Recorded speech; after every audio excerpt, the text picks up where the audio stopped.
షేక్ అన్వర్ గారి millionaires wealth creation workshop November 20న నిర్వహిస్తున్న ప్రోగ్రాంలో జాయిన్ అవ్వాలనుకుంటే వెంటనే సంప్రదించండి.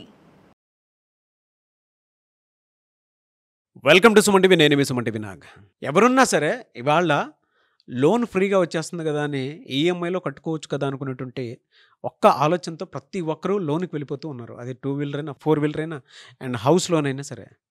దాని తర్వాత కుటుంబాలు దివాలా తీస్తున్నటువంటి పరిస్థితి. కుటుంబాలే దివాలా తీస్తున్నాయి. అది ఎన్ని రకాలుగా జరుగుతోంది, ఏమవుతోంది, దీనికి లీగల్గా రెమెడీస్ ఏమైనా ఉన్నాయనేది ఈరోజు మనతో పాటు ప్రముఖ అడ్వకేట్ శశికాంత్ గారు ఉన్నారు. అది వారి మాట్లాడి తెలుసుకుందాం. Hello sir.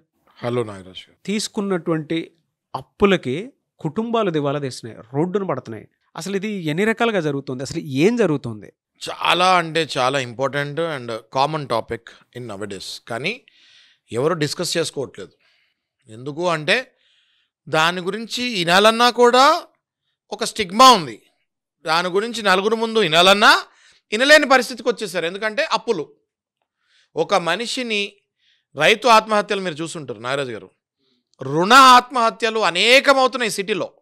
ఇది చాలామందికి తెలుసు, కానీ బయట ఎక్కువ డిస్కస్ చేయరు. ఎందుకంటే చచ్చిపోయినా పర్లే కానీ అప్పుల వల్ల చచ్చిపోయాడన్న టాక్ బయట రాకూడదు అని. అంత దౌర్భాగ్య పరిస్థితిలో ఇవాళ బ్యాంకింగ్ ఇండస్ట్రీ ఉంది అని చెప్తాంలో అసలు నాకు 1% కూడా సందేహం లేదు.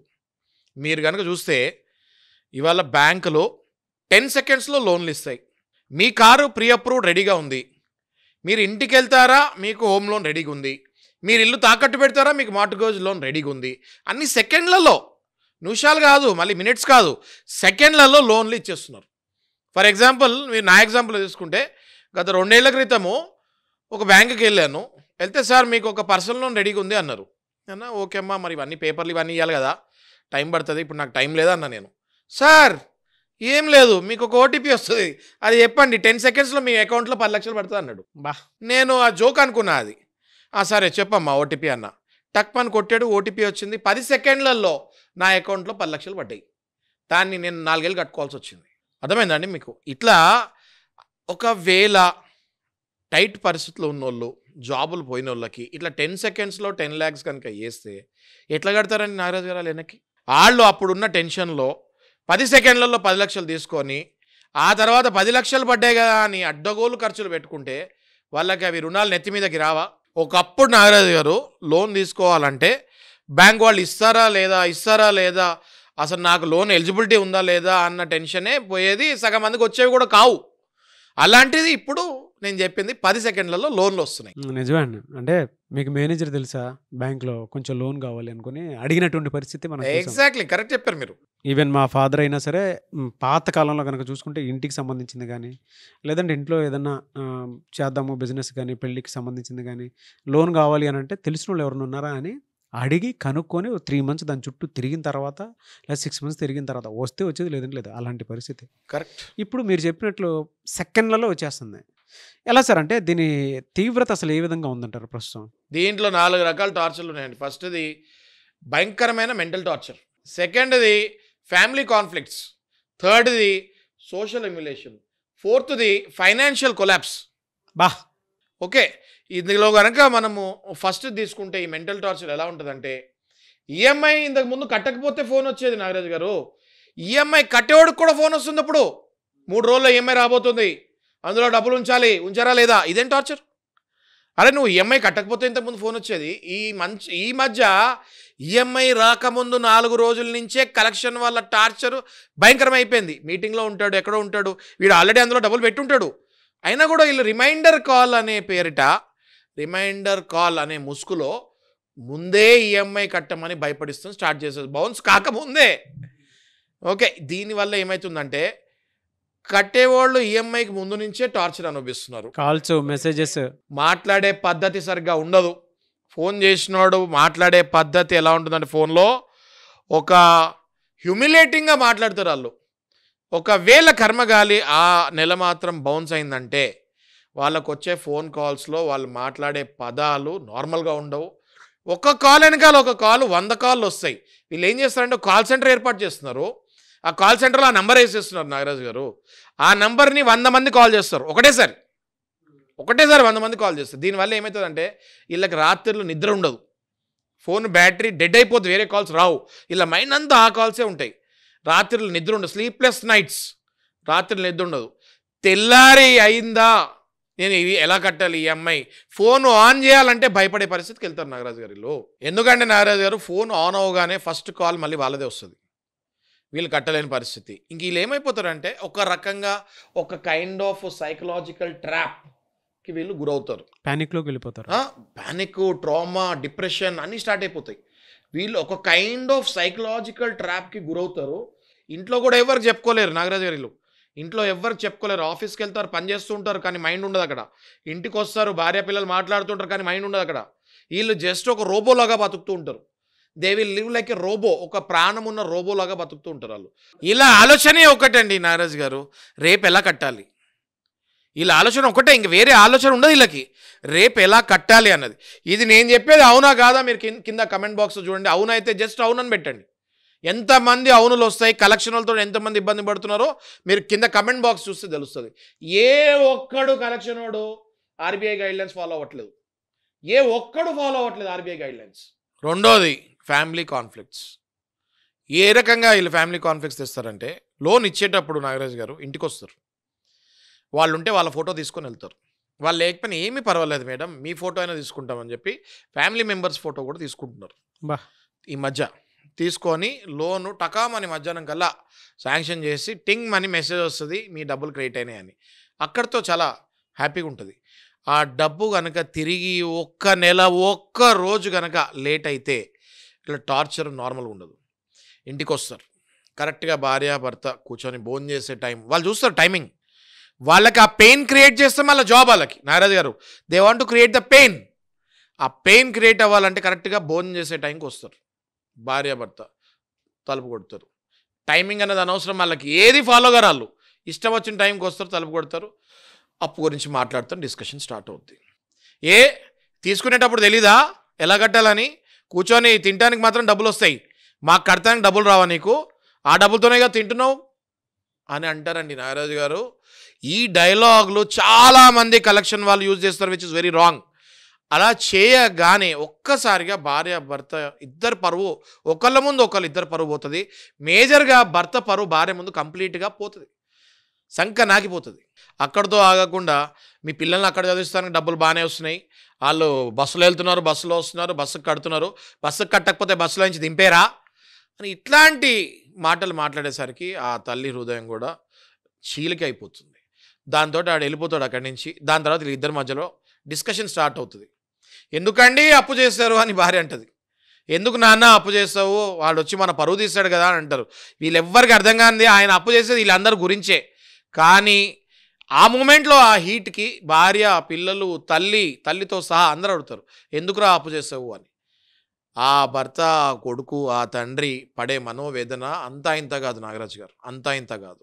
వీళ్ళు కేవలం కలెక్షన్ వల్ల టార్చర్ వల్ల వీళ్ళు కంప్లీట్గా పిల్లలు, భార్య, తల్లి అందరూ కలిసి నేను ఎందుకురా అప్పు చేసావు, ఎందుకు అప్పు చేసావు అని అనటం వల్ల ఈ మనిషి కంప్లీట్గా ఐసోలేట్ అయిపోతాడు.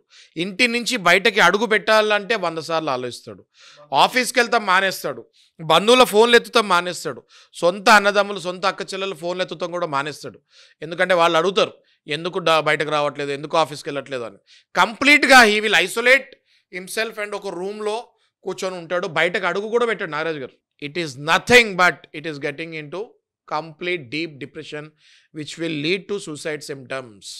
ఇళ్ళలో జరుగుతున్నాయండి ఇది, మీరు కావాలంటే చూడండి నాగరాజు గారు. కింద ఎంతమంది అవును అవును అంటారో మీరు చూడండి. మూడో టార్చర్ నాగరాజు గారు, సోషల్ హ్యూమిలియేషన్. వీళ్ళు ఇంటి ముందుకు వస్తారు, గేట్ ముందుకు నుంచొని అరుస్తుంటారు, రేయ్ నాకు తెలుసురా నువ్వు లోపల ఉన్నావని, నాకు గొంతింటున్నావు అని కూడా తెలుసురా, నువ్వు కావాలని బయటకు రావట్లేదు, ఎన్ని రోజుల్లో అలా పిరికి పందలా లోపల ఉంటావు అని గేట్ దగ్గర అరుస్తారు నాగరాజు గారు. కొంతసేపు గేట్ దగ్గర అరిసి తర్వాత ఏం చేస్తారు, పక్క ఇంటికి వెళ్తారు. వీడు ఫోటో మొదట్లో చెప్పే కదా ఫోటో తీసుకుంటారని, ఈయనదో ఈయన ఫ్యామిలీదో, వీళ్ళు తెలుసా అండి మీకు అని అడుగుతారు. నిర్దాక్షిణ్యంగా ఫోటో పక్కింట్లో చూపించి వీడు ఒక పెద్ద దొంగ, వీడు మా దగ్గర డబ్బులు తీసుకున్నాడు, కట్టట్లేదు, వీడు ఒక పెద్ద దొంగ మీకు తెలుసా అని అడుగుతారండి. పక్కన వాళ్ళని, వెనకాల వాళ్ళని, ఇటుపక్కల వాళ్ళని, ఎదురుగుండా వాళ్ళని ఇట్లా అడుగుతూ ఉంటారు. మనం అన్ని కిటికీలో నుంచి అప్పు తీసుకున్నాడు చచ్చిపోయినట్టు చూస్తూ ఉంటాడు బయటకి. చచ్చిన 7లా కిటికీలో నుంచి ఈడు వాళ్ళింటికి వెళ్ళాడా, ఈడు వీళ్ళింటికి వెళ్ళాడా, అబ్బా అని లోపల నుంచి అనుకుంటూ ఉంటాడు. ఓకే, ఇది ఒక చాలా horrible humiliation what they do. అంతేకాకుండా ఇమీడియట్గా వాళ్ళ కాంటాక్ట్స్ అన్నీ వెళ్ళిపోతాయి. The moment you are taking a loan, మీ కాంటాక్ట్స్ అన్నీ వెళ్ళిపోతాయి వాళ్ళ దగ్గరికి. మీకు అసలు గుర్తు లేని చుట్టాలకు కూడా ఫోన్ చేస్తారు వీళ్ళు. మీ కాంటాక్ట్స్ నుంచి మీరు ఎవరికైతే మీరు ఫోన్ చేయరో వాళ్ళకు కూడా ఫోన్ చేసి, సార్ పలానా వ్యక్తి మీకు తెలుసా, వీడు పెద్ద దొంగ, వీడు పెద్ద లంగా, వీడు మా దగ్గర అప్పు తీసుకున్నాడు, వీడు వెనక్కి కట్టట్లేదు, వీడు మీ నెంబర్ ఇచ్చాడు, మీరు కడతారంట కదా, కావాలని. ఎందుకంటే వీళ్ళు వాళ్ళకి ఫోన్ చేయాలి.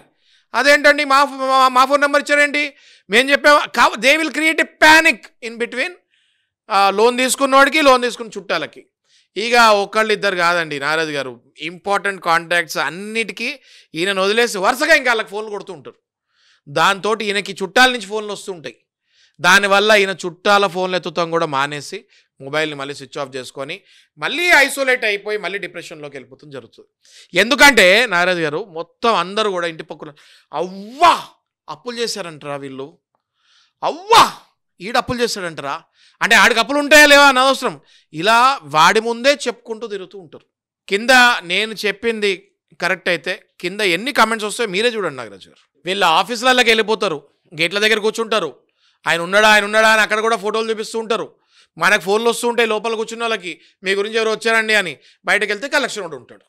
ఇక్కడికి ఎందుకు వచ్చారా నాయన అంటే, సార్ మాకు ఎవరీ రైట్ ఉంది, మేము ఎక్కడికైనా ఎప్పుడైనా రావచ్చు, మీరు మా దగ్గర డబ్బులు తీసుకున్నారు అని రువాబుగా మాట్లాడతారు.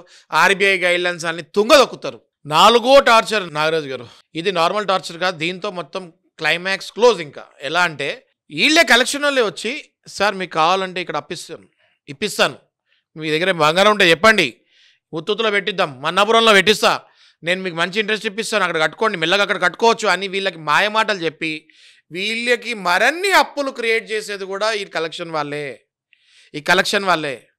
దాంతో ఏమవుతుందంటే వీళ్ళు భార్య దగ్గర ఉన్న బంగారము, తల్లి దగ్గర ఉన్న బంగారం కూడా తీసుకొని వెళ్ళి ఎక్కడో మన్నాపురంలోనో ముత్తూట్లోనో పెట్టి ఆ డబ్బులు తీసి ఈ కలెక్షన్ వాళ్ళు వాళ్ళ టార్గెట్ రీచ్ అయ్యేటట్టు వాళ్ళు చేసుకుంటారు. ఇంకా దాని తర్వాత ఇంక వీళ్ళ జీవితంలో ₹1 కూడా ఇంట్లో మిగలదు. ఆస్తులు మొత్తం ఎవ్రీథింగ్ అమ్మేసుకుంటారు. వీళ్ళకి బట్టలు తప్ప, ఆయన మీద వేసుకునే బట్టలు తప్ప, బట్టలు కూడా కాదు, ఒక బట్ట తప్ప ఇంకేం మిగలవు. దాంతో ఏమవుతుందంటే పిల్లలు, భార్య ఇంకా ఈయనంటే విరక్తి కలిగి ₹1 కూడా ఇంకా మన ఖర్చు పెట్టలేడు అనేసి పిల్లలు, భార్య ఇంకా ఈయనంటే కొంతమంది, అందరిని అనట్లు నేను, 99% మంచోళ్ళే ఉంటారు, కానీ కొంతమంది మాత్రం ఇంక ఈయన ₹1 కూడా ఖర్చు పెట్టలేడు, నాకు ఇంక ఈయన అనవసరం, పిల్లలతో సహా ఈయన అనవసరం అనుకొని భర్తని ఒంటరిగా చేసి ఆ ఇంట్లో వదిలేసి వెళ్ళిపోతాం జరుగుతుంది. లేదా ఒక రూమ్లో వేసి తాళం వేసేస్తాం జరుగుతుంది. ఎందుకంటే భర్త పరువు పోయింది, పోని మా పరువైన ఉండాలని ఆయన్ని బయటకు రానికుండా చేసేది ఈ భార్య, పిల్లలే. పాపం పిల్లల భవిష్యత్తు మీద కూడా, చదువుల మీద కూడా చాలా ఇంపాక్ట్ పడుతుంది కదండి. చాలా అండి, చాలా నాగరాజు గారు. మొత్తం పిల్లల భవిష్యత్తు నాశనం అయిపోద్ది, ఈయన ప్రొఫెషన్ నాశనం అయిపోద్ది, భార్యాభర్త రిలేషన్ నాశనం అయిపోద్ది, రిలేటివ్స్కి ఈయనకి ఉన్న రిలేషన్ నాశనం అయిపోద్ది, తల్లిదండ్రుల దగ్గర కూడా ముఖం చూపిలేని పరిస్థితికి కొడుకు వచ్చేస్తాడు, కొడుకో కూతురో వచ్చేస్తారు. లాస్ట్లో వీళ్ళ జీవితం మొత్తం సర్వనాశనం అయిపోయి నా దగ్గరకు వచ్చి కూర్చొని ఏడ్చే వాళ్ళు కొన్ని 100 మంది ఉన్నారు నాగరాజు గారు, కొన్ని 100 మంది. లేకపోతే నేను ఊరికే చెప్పను మీకు, కొన్ని 100 మంది నా దగ్గరకు వచ్చి కూర్చొని ఏడ్చే వాళ్ళు ఉన్నారు. వాళ్ళకి సరైన కౌన్సిలింగ్ ఇచ్చి నేను ఇవాళ అట్లీస్ట్ ఒక 300-400 మందిని దారిలో పెట్టా అన్నది నిజం. నేను ఇంత కాన్ఫిడెంట్గా ఎందుకు చెప్తున్నానంటే నాగరాజు గారు, ఈ కలెక్షన్ వల్ల కుటుంబాలే దివాలా తీస్తున్నారు, చచ్చిపోతున్నారు, సూసైడ్ చేసుకుంటారు, పిల్లల భవిష్యత్తు అంధకారంలోకి వెళ్ళిపోతుంది. ఇది చాలామంది గవర్నమెంట్ కూడా ఇది పట్టించుకోని పొజిషన్లో ఉంది. కాబట్టి దీనికి ఒకటే ఒక సొల్యూషను, మంచి అడ్వకేట్ని కలవాలి, మనోధైర్యం పెంచుకోవాలి, కోర్టుకు వెళ్ళాలి, టైం తీసుకోవాలి, మళ్ళీ మీరు లైఫ్లో బౌన్స్ బ్యాక్ అవ్వాలి.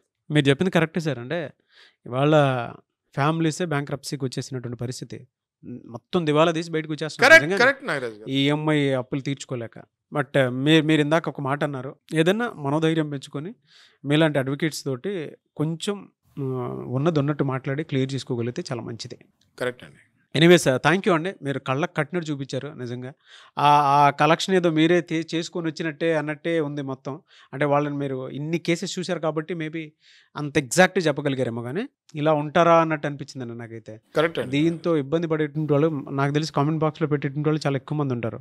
నిజం మా జీవితంలో ఇది జరిగింది అనేది. ఎనీవేస్ థ్యాంక్ యూ అండి. Thank you so much Shashikanth garu. Suman టీవీలో మీ పర్సనల్ అండ్ బిజినెస్ ప్రమోషన్స్ కోసం కింది నెంబర్కి కాంటాక్ట్ చేయండి.